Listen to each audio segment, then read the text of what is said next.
ଚାଷୀ ହିସାବରେ ଆମର ଏବେ ମଣ୍ଡି ପଡ଼ୁ ମଣ୍ଡିରେ ଆମେ ଧାନ ଦେବୁ ଧାନ ଦେବୁ ଯେ କିନ୍ତୁ ଏ ହେଲା କଥା ଯେଉଁ କାଟ କଷରେ ରହୁଛି ଟିକେ ଆମେ ଅସୁବିଧାରେ ପଡ଼ିଯାଉଛୁ ବହୁତ କିଛି କାଟୁଛନ୍ତି ଧାନ ମିଲର କହୁଛି ଯେ ମୁଁ ଏତିକି କାଟିବି ବୁଲେଇ ମାଝୀ ପୋଷ୍ଟ ପଟାଉଛି ଥାନା ବାଲିଅନ୍ତା ଜିଲ୍ଲା ଖୋର୍ଦ୍ଧା ମୁଁ ସ୍କୋପଟି ସୋସାଇଟିରେ ଧାନ 120 ଡିସିମିଲି ବାଡ଼େଇଛି 20 ଡିସିମିଲି ବାଡ଼େଇଲାରୁ ମୋର ଆଇଛି 11 କୁଇଣ୍ଟାଲ 2 କେଜି ଆପଣ ଆଉ ମୋର ଧାନ କୁଆଡ଼େ ଗଲା ମୋର 18 କୁଇଣ୍ଟାଲ 20 କୁଇଣ୍ଟାଲ ହେବ ଆଉ ମୁଁ 9 କୁଇଣ୍ଟାଲ କେମିତି କାହାକୁ ଦେବି ମୁଁ କରଜ କରିକି ଟଙ୍କା କରିଛି ମୁଁ ଅବଶିଷ୍ଟ ଧାନ ତକ କେଉଁମାନଙ୍କୁ ଦେବି ମୁଁ ଯଦି ବାହାର ଦେଉଛି ମୋର ଲସ୍ ହେଉଛି।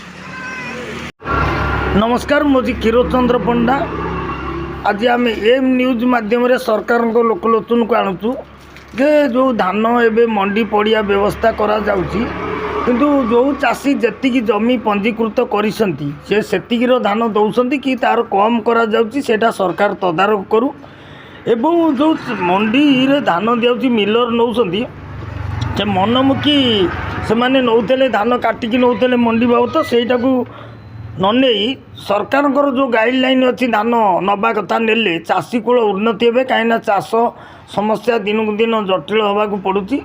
चाषीर उन्नतिकरण पर सरकार सब चेष्टा करथिला बेले विभिन्न प्रकार योजना तार बाटबणा होउची